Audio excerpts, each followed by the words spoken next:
근데 이거 진짜 본질적인 답이었어. 어떻게 보면 제품력이 결국에는 안 되는 건 체험단도 안 될 정도면 진짜 태어나면 안 되는 존재야.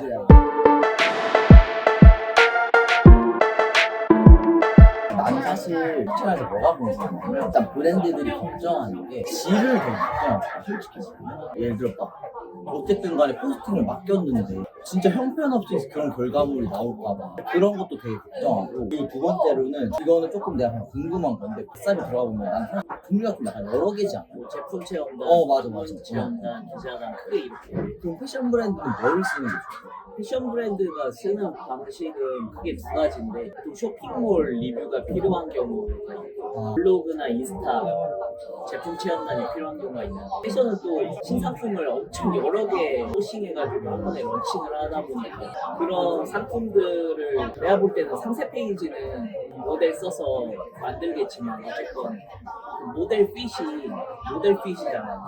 그러니까 리뷰에 일반인들이 입었을 때 어떤 느낌이 나는지, 그리고 리뷰에 일반인들이 어떤 걸 고려하고 사서 어떤 느낌인지 이런 것들이 필요하니까 패션 브랜드들 중에 이제 신상품 런칭 쫙 하면은 거기에 대한 쇼핑몰 리뷰들을 뭐 한 5개에서 10개씩 진행하는 업체가 있어. 그런 식으로 하지. 왜냐면 어차피 광고 켜서 들어가도 리뷰 없으면 모델팀만 보고는 살 수는 없잖아. 그러니까 그런 용도로도 많이 쓰고.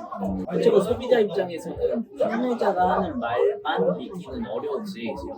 그렇다고 진짜 찐 고객의 후기를 그때까지 기다릴 수는 없고, 그렇다면 그 중간지대에 있는 체험단이 일반인 입장에서 후기를 쓰는 거가 필요한 거죠.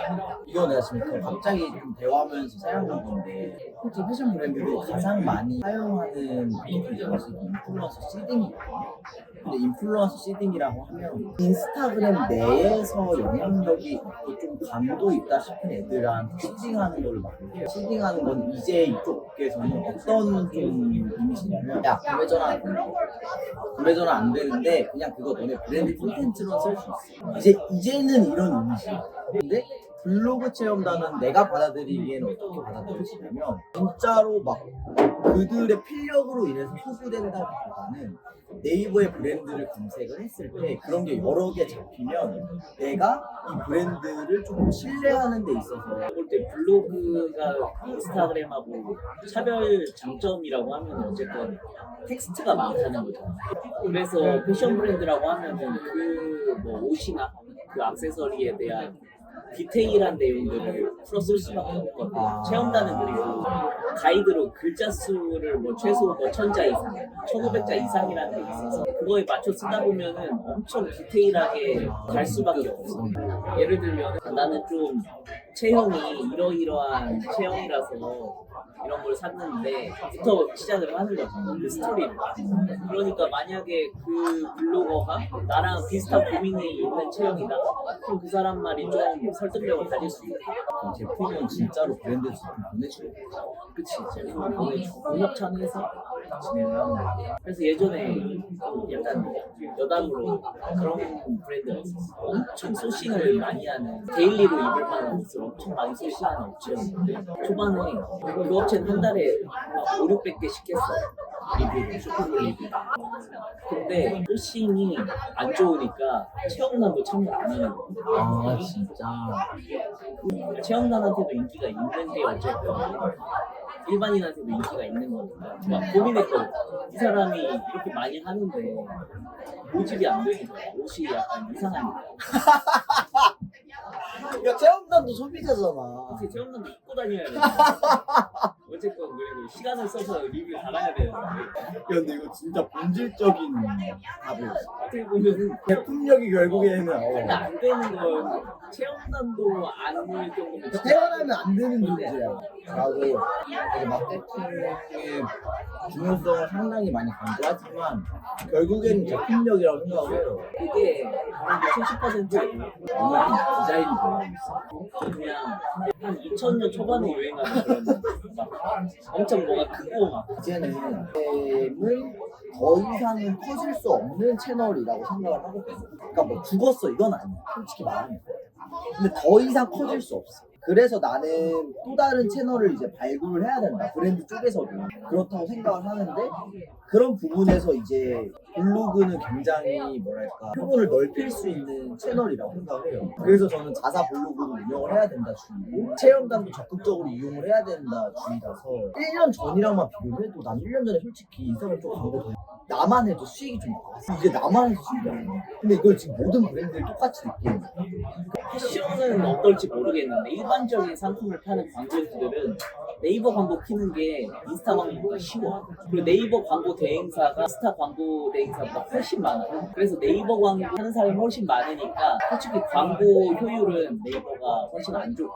근데 그런 건 있을 수 있을 것 같아요. 패션 브랜드는 인스타로 시작하는 게 디폴트였기 때문에 블로그를 통해서 검색 관리라든지 상위 노출 관리라든지 그런 거를 하면은 오히려 경쟁력이 쌓일 수도 있을 것 같아요. 트렌디한 브랜드면 네이버 블로그 체험단은 트렌디함을 얻기 위해서 하는 건 아니라고. 트렌디한 브랜드라면 그 네이버라는 채널은 검색하고 정보 전달이거든요.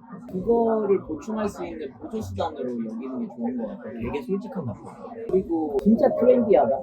그래서 뭔가 스토리가 있다? 그럼 나는 체험단으로 그 스토리를 푸는 것도 좋은 방식이라고 생각해. 예를 들어서 비건 쪽으로 좀 트렌디하게 뜨는 브랜드다. 그러면 그 제품을 소개할 게 아니라 비건 브랜드라는 키워드로 브랜드의 스토리를 체험단이나 기자단으로 하는 거지. 그런 식으로 해서 사람들이 이 비건 브랜드라는 거에 관심을 갖게 돼요. 근데 약간 이거 되게 좋은 답변인 것 같은 게 고객 페르소나를 분석을 했을 때 트렌디한 브랜드들은 고객 페르소나가 네이버를 이용하지 않아요. 유튜브나 인스타그램 정도. 남자 브랜드랑 여자 브랜드랑 팬덤이 모이는 방식이 좀 다를 것 같아가지고 그래서 내 생각에 네이버 체험단이라고 하면은 의류 쪽이라면 남자가 훨씬 더 잘 먹힐 것 같아. 왜냐면 남자들은 검증을 되게 중요시하니까. 아 네이버에 막 계속 찾아보고 예를 들어 나도 그냥 기본 반팔티 정착을 하고 싶은 거야. 뭔지 그냥 반팔티. 그거를 근데 알아볼 방법이 많이 없어. 뭐 유튜브에서 추천해주는 것도 있고. 근데 결국에는 유튜버 한 명 말 통해서 브랜드들 몇 개를 알게 돼. 그럼 그 브랜드들 다 블로그에서 사람들 진짜 후기를 검색해서 아 이거 진짜 세탁해도 안 줄어든다, 이거 짱짱하다, 이거 변색 별로 안 된다, 뭐가 안 늘어난다, 이런 거를 검증하는 단계가 필요한 거지. 결국에는 이제 체험단을 하는 이유는 상위 노출되는 검색량을 먹기 위해서. 그게 베스트. 사실 이거 한 문장이면 그냥 끝나는 거야. 가격에 따라서 좀 달라질 거야. 예를 들어서 5만 원 이하면 충동 구매하기 되게 좋은 가격대잖아요. 중고가가 넘어가면서부터 네이버에 처분도 했고. 내가 BGT를 그렇게 검증한 이유는 이게 5만 원 이하야. 2만 원이어도 이걸 난 20장 사야 되거든. 아, 그치. 그러니까 그게 있네. 한 장이 아니라. 나도 이거에 대한 돈 쓰는 단위가 좀 높아지면 그 검증을 하다가 유튜브, 네이버 이 정도밖에 검증할 곳은 없는 거야. 그러면은 이거에 대해서 어떻게 생각해요? 고가를 쓰고 체험단을 써야 된다? 고가라면은 쓰긴 해야 된다라고 생각해. 고가하면 협찬을 해야 되니까 많이는 못하겠지. 방식도 뭐 근데 너무 고가인 백 같은 거는 뭐 한 달 뒤에 회수형 뭐 이런 식으로도 하긴 하거든. 체험을 해보고 근데 그런 식으로라도 어쨌건 디테일한 후기는 필요한 거다. 그럼 고가형인데 블로그 체험단을 뭐 한 달에 50개, 100개씩 할 필요는 전혀 없지. 근데 최소한 검색했을 때 브랜드 그 아이템으로 5개 정도는 최소 10개 정도는 있어야 사람들이 신뢰를 하니까. 그럼 만약에 꾸준히 하는 브랜드라고 하면 한 달에 몇 개 정도 하는 거야? 의류 아이템이 되게 여러 개잖아. 근데 이번 시즌은 좀 미는 게 있을 거 아니야. 그럼 그거는 시즌이 시작하기 한 2-3달 전부터 매달 그래도 한 10개에서 20개 정도씩 해놓는 게 좋지. 상위 노출을 생각을 해야 되니까 오래가는 영화가 좋은 것 같아. 한 번 넣어놓으면 그게 오래가 생각보다. 그러니까 좋은 사람이 써주면 2달, 3달, 4달, 뭐 6달 계속 그냥 돼 있어. 솔직하게 말해. 어차피 체험단이라는 게 결국에는 엄청 여러 플랫폼들에서 활동을 한단 말이야. 그래서 어디다 맡기든 결국에 똑같은 사람이 결과물을 제출할 확률이 큰데 그렇다면은 비용적인 측면에서 얼마나 세이브할 수 있느냐가 제일 중요한 것 같고 체험단 업체라는 게 솔직히 한국에만 1000개 이상 있을 거라고 생각이 드는데 그 중에서 최소한의 기준만 넘었으면 그 중에서 그래도 비용이 저렴한 걸 쓰는 게 이득이 나지. 그래 나도 근데 쓰면서 좀 궁금했던 게 사람들이 지원을 하잖아. 근데 그 사람들은 다른 솔루션 업체에서도 활동을 할 거 아니야. 그러면 예를 들어 내가 솔루션 업체를 한 5군데 동시에 이걸 올렸어. 지원하는 사람들이 다 겹칠 수가 있어.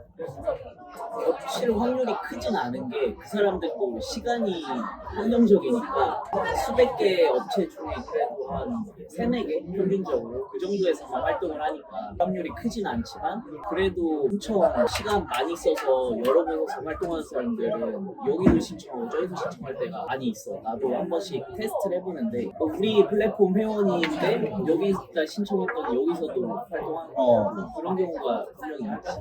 그러면 약간 체험단 업체마다 특화되어 있는 데가 있어요? 예를 들면 여기는 좀 패션 제품이 특화되어 있다고. 패션 제품이 특화된 체험단을 연결해 준다면 그게 가능할 수 있는데 보통 체험단들은 모든 카테고리를 다루는 경우가 많아요. 왜냐하면 광고를 돌렸을 때 결국에는 뭐 어떤 카테고리에서 광고가 들어올지 모르니까. 아싸뷰는 약간 어때요? 아싸뷰도 마찬가지로 여러 가지 카테고리 관련된 체험단들이 있는데 어쨌든 결국에 요즘엔 그런 업체가 많이 없기는 한데 결국에 체험단 인플루언서 선정을 광고주가 하게 하거든. 예전에는 광고주는 맡기면은 선정까지 업체가 해주는 경우가 많았어. 그러면은 진짜 별로인 사람들도 같이 검색기로 가는 건데 요즘에는 대부분 광고주가 선정을 할 수 있어서 브랜드면은 모집된 인원들 중에 자기랑 핏이 좀 맞을 것 같은 사람들 비주얼이나 그런 것들을 자기가 보고 고를 수 있지. 요즘 사실 챗GPT로 블로그를 많이 하잖아. 블로그 체험단 사람이 쓰는 이게 어떤 차이가 있어? 아직은 사람이 쓰는 게 훨씬 맛깔이 나는데 맛깔. 요즘에 근데 진짜 이거는 우리한테 안 좋은 얘기긴 한데 체험단들이 챗GPT를 쓰기 시작했어. 우리가 이게 그래서 약간 시급한 문제가 터져서 이번에 해결을 하려고 우리 플랫폼 내에 광고주가 체험단 평가하는 평판 시스템을 지금 도입을 하려고 하고 있거든요. 챗GPT를 써서 그거를 자기 걸로 승화시켜야 되는데 그거를 안 하고 챗GPT 그대로 쓰는 애들이 있어. 그리고 그게 좀 티나서. 그치 티나지. 근데 그런 거를 뭐 광고주가 수정 요청해서 수정을 할 수 있는 수정이 되게 하는데 그래도 어쨌건 광고주 입장에서는 처음에 오히려 초안이 챗GPT면은 짜증나지. 그래서 그런 애들은 계속 우리가 블락시키고 있고 그러니까 아싸뷰 측에서 관리를 해주는 거. 뭐 블락시키고 평판 시스템 같은 걸로 자연적으로 도태될 수 있게 하려고. 그러면 챗GPT가 포스팅을 하는 거랑 사람이 직접 쓰는 거랑 네이버는 구분을 못 한다는 거야. 나도 이런 거 정확히는 알 수가 없지. 근데 나는 내가 볼 때는 못해. 왜냐면 내가 아는 대표님이 건강 쪽 제품 파시는데 그쪽 카테고리에서 모든 상위 노출을 다 뺏겼대. 근데 그 경쟁사가 하루에 글을 한 100개씩 올린대. 챗GPT로. 블로그에 글을 100개 쓴다고? 그치.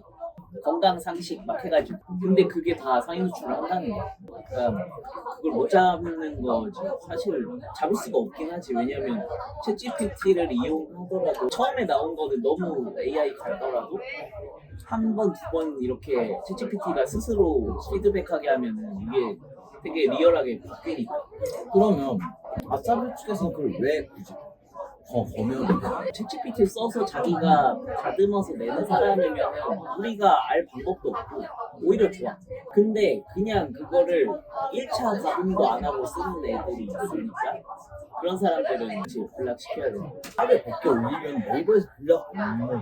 뭐 여러 개를 운영했겠지. 근데 그런 것들도 네이버도 막 계속 자체적인 필터링 기능을 업데이트하면서 이런 걸 막았다가 저런 걸 막았다가 하는데 그때마다 뭐 그걸로 먹고 사는 대행사들은 피똥 싸다가 살아났다가 막 이렇게 되거든요. 근데 크게는 변화되는 게 아직은 없어. 그러니까 예를 들면 막 진짜 20대 초반의 여성 온라인 캐주얼을 타겟으로 하는데 효과가 없는데 쓰라고 하는 거는 안 되잖아. 그러니까 결국 블로그 채운다는 검색에서 상위 노출한다는 게 핵심인데 검색량이 있으면서 동시에 조금 니치한 아이템이면 좋은 거예요. 예를 들면 전에 했었던 것 중에 매력적이었던 키워드들이 배드민턴 양말, 등산 양말 이런 것들이 시장이 니치하잖아. 근데 검색량은 상당히 있어요. 매니아층이 있으니까 그런 상품들이 블로그 체험단 하면 효과 보기가 좋고 그러면 상품별로 서치되는 게 많이 없거든. 여성복 브랜드야. 30대를 타겟으로 하는 여성복 브랜드인데 어쨌든 간에 키워드를 체험단한테 전달을 해줘야 되잖아요. 그럴 때 그냥 단순히 뭐 여성복 브랜드 이게 아니라 뭐 예를 들어 결혼식 갈 때 이런 식으로 해주는 게 좋은 거예요. 그치? 디테일한 거일수록 좋은 거. 예를 들어서 여기 홍대라 하면 홍대 카페, 홍대 술집 이런 것보다는 홍대 주차 가능한 카페 뭐 이런 식으로 가야 홍대 카페도 잡히면서 동시에 그런 것들을 또 디테일하게 다 잡을 수 있는 거야. 여성복이어도 분명히 원피스라고 하면은 다 잡히겠지. 근데 실제 원피스, 어떤 원피스 그런 게 붙는 거를 검색할 사람들도 분명히 있으니까 가능하면 디테일하게 가는 게 좋지. 그래서 체험단을 한 번 하는 게 아니라 그냥 그런 키워드들을 나는 브랜드들이 자기들이 상위 노출 갖고 갈 키워드들을 몇 개 정해놓고 그거는 계속 주기적으로 체크하면서 상위 노출을 유지하는 게 좋은 것 같아요. 우리도 체험단이지만 체험단 관련 키워드를 한 14개 정도 관리를 하거든요. 키워드들에선 항상 우리는 상위 노출에 있는다라는 목표가 그런 식으로 운영을 하면은 이게 상위 노출이 뭐 짧게 가면은 뭐 2, 3주에 떨어질 수도 있지만 길게 가면 막 3개월, 4개월 가니까 그러면은 한 번 해놓고 3, 4개월 동안 마케팅 효과는 오래 볼 수 있는 거지. 되게 좋은 팁인 것 같아. 브랜드가 훨씬 더 잘 찾겠지. 그치. 자기 거를 사람들이 어떨 때 입는지 훨씬 잘 알 테니까 그런 것들을 녹여내는 게 실제로 아까 말했던 그런 배드민턴 양말 뭐 이런 거 브랜드 봤을 때 네이버에 경쟁자가 거의 없었어. 그래서 만약에 내가 그걸 운영했으면은 이거 진짜 한 2달 정도면은 다 먹을 수 있을 거라고 느낄 정도로 시장이 좋았거든. 왜냐면 사람들이 그때 뭐 테니스, 배드민턴, 뭐 등산을 많이 하다 보니까 검색량은 많이 올라왔는데 그거를 위해서 광고하는 사람이 없는 거야. 그러니까 물론 체험단 같은 거 하는 사람이 없으니까 상위 노출하기도 너무 쉽고 근데 검색하는 사람 많으니까 그거 보고 들어올 거고 그런 아이템 많은 브랜드면은 되게 좋을 거고 만약에 주차 블로그를 운영을 해요. 그러면 일주일에 몇 개 정도 쓰는 게 좋을까? 그런 건 없는데 정해진 게 없어. 자기 여력 대인 만큼 쓰는 건데 운영하는 이유가 중요할 것 같아요. 솔직히 근데 네이버 블로그가 안 좋은 게 뭐냐면 인스타 팔로우를 해놓고 계속 보잖아. 네이버는 검색으로 보이지 않는 한 팔로우 개념이 네이버에서는 이웃인데 이게 네이버가 아까 말한 알고리즘이 안 좋다는 게 인스타는 내가 요즘에 관심 있어 하는 걸 보여주잖아. 네이버는 내 이웃 포스팅이면 다 보여줘. 그래서 내가 아무리 열심히 글을 써도 묻혀버리는 거야. 기로직이 안 잡혀서. SEO를 위해서라면 네이버 체험단을 하는 게 맞고 블로그를 운영할 거면은 구글에 노출되는 블로그 운영하는 거지. 왜냐면 그거는 구글에 잡히니까 확실히 경쟁력도 쭉 잡고 왜냐면 브랜드 블로그 처음 만들면은 상위 노출 되기가 너무 어려워. 어차피. 근데 구글은 상위 노출이 쉽거든. 잘 쓰면. 그리고 구글에다 써야 챗GPT가 잡아줘. 챗GPT가 데이터를 긁어와서 답변을 해주는데 일단 구글에서 긁어오고 구글에 괜찮은 글이 없다? 그러면 네이버 글 중에 구글에 노출된 거를 가져와.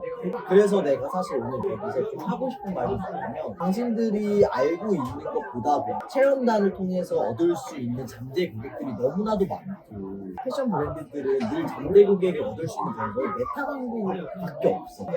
그리고 잠재 고객과 더불어서 당신들이 인스타그램에서 광고를 하고 인스타그램 오피셜 계정을 키우면 어쨌든 간에 도달이 돼서 이입이 됐으면 그 고객들에게 네이버 검색을 통해서 브랜드 실체화를 시켜주면서 확인 사살을 해라. 그 두 가지를 나는 사실 오늘 강조하고 싶었고, 그리고 패션 브랜드들은 어떻게 하면은 좋을까도 사실 궁금했어요. 그거에 대해서 형이 이제 답변을 해준 게 특정 키워드를 좀 넣어 최대한 디테일할 수 있다. 그리고 챗GPT를 써도 네이버는 잘 모른다. 네이버 못해. 그래서 어떻게 생각했냐면 다 구분을 해서 상단 노출 안 시켜준다. 그건 중요해. 그럼 혹시 그런 것도 있어요? 챗GPT한테 질문을 할 때 네이버 상단 노출 잘 되게끔 글을 써줘라고 하는 그 방법도 있어요. SEO가 네이버는 결국에 구글을 따라가는 구글에서 상단 노출되는 컨텐츠면 네이버는 되는 거야. 근데 네이버는 아까 말했듯이 이상한 블로그 지수라는 개념이 있어서 블로그 지수가 높은 애가 상단 노출한다는 게 다른 점인 거지. 블로그 지수가 같다? 그러면은 구글 입장에서 잘 쓴 글이 상단 노출인 거야. 블로그 지수의 기준이 뭐예요? 그거는 네이버가 당연히 오픈을 안 하는데 개발사 하는 사이트들 여러 곳이 측정을 해서 대충 예상을 하는 거지. 그래서 루머가 엄청 많고 심지어 그게 있어. 제일 높은 등급이 최적화가. 최적화는 뭐 2015년 전에 만든 블로그여만 가능하다. 이런 것도 있어요. 그것도 약간 인스타처럼 사람이 실험해봐야 알 수 있는 거 아니야? 그치? 그래서 막 계정이 옛날 걸 사서 키워야 된다라든지 아, 그거에 대해서 형 의견이 필요 없어요. 필요 없다. 솔직히 그냥 새로 만들어서 그걸 제대로 한 10개 정도도 안 써도 주체적화 5, 주체적 6까지 올라가고 똑바로만 쓰면 그거 진짜 좋은 정보다. 카페 침투 마케팅이라는 게 침투 바이럴이라고 해서 카페에다가 마치 진짜 고객인 척하면서 포스팅 리뷰를 하고 거기다가 마치 실제 거기 이용한 사람인 척 댓글 달고 이런 식으로 해서 바이럴 시키는 건데 옛날부터 있었어. 그것도 대행업체. 대행업체가 엄청 많고 근데 이게 되게 웃겼던 게 뭐냐면 카페 바이럴만 하는 대행업체가 되게 많다. 근데 한 몇 년 전에 한 3년 전쯤이었는데 네이버가 갑자기 네이버 검색에서 카페 지웠어. 그때 카페 바이럴 대행사들이 그냥 거의 풍풍 낙엽으로 죽어버렸고 최근에 다시 조금씩 살리기는 했어. 카페 글이 오긴 나와. 아, 그래. 사실 카페들은 그런 글들 삭제시키고 블락시키는 거를 담당하는 게 관리자잖아. 그런 거에 안 걸리는 것도 쉽지는 않고. 그게 내 말이. 네, 업체들은 또 잘하긴 하겠지. 근데 그래서 나는 효과는 잘 몰라. 나도 안 해봤어. 한 번도. 근데 계속 그런 대행사가 있고 수요가 있다는 거는 분명히 효과 보는 업체들도 있다는 거는 그리고 아마 많이 하고 있을 것 같아. 자연스럽게. 카페 바이럴 글 하나로 빵 터트리겠다가 아니라 그런 걸 짧게 살살 많이 하겠지. 근데 그 약간 문체 같은 거 티가 안 나? 그러니까 티가 날 것 같은데 잘하는 업체를 찾아야지. 근데 그 잘하는 업체도 결국에는 그 카페 가입한 개인들을 가지고 하는 거라서 어쨌건 사람들은 판매자의 상세 페이지보다 광고보다는 체험 협찬을 받았더라도 그 리뷰를 더 믿고 그거보다는 실제 리뷰를 더 믿으니까 카페 바이럴이라는 게 있는 건데 리스크는 있는 거죠. 확실히 걸렸을 때 그 브랜드 이미지에 대한 실추는 분명히 리스크 갖고 가야 된다. 초반이라면 할 만한 텐데 굳이 어느 정도 자리 잡았다면 이런 리스크를 질 필요가 있나 싶기는 해. 그러니까 마케팅 방식이 사실 역설적으로 이렇게 말하면 되게 다양한 건데. 패션 브랜드는 이거는 간단하게 말하면 블로그 체험단을 통해서는 구입을 시키는 데 이용을 하고 그리고 신뢰도 확보하는 데 이용을 하고 스토어 리뷰를 통해서는 구매 전환율 높이는 데 사용을 한다. 무제한 이용권 제공을 하는 이유가 패션 브랜드가 스토어 리뷰가 한 달에 막 100건, 200건, 500건 막 하니까 그 사람들이 엄청 VIP긴 했거든. 왜냐면 한 달에 우리한테 몇백만 원씩 쓰니까. 근데 이 사람들은 돈을 덜 받더라도 이런 사람들을 많이 보유하는 게 우리한테 방향성이 맞아서 무제한 이용권을 제공을 하는 거야. 그러니까 온라인 쇼핑몰은 사실 쇼핑몰 리뷰가 훨씬 더 일단 기본적으로 평점도 중요하고 근데 숫자가 밀리면 끝이잖아 사실. 리뷰 작업하는 업체도 궁금하고. 리뷰랑은 무슨 차이야? 거기는 진짜 가짜야. 가짜로 리뷰가 안 하는데 리스크가 크지. 그 체험단 실제 협찬해서 하는 게 좋은 게 이 사람들이 실제 소비하는 일반적인 소비자이기 때문에 안전하게 하는 게 길게 보면 좋지. 아, 오늘 되게 유의미한 얘기 많이 했네.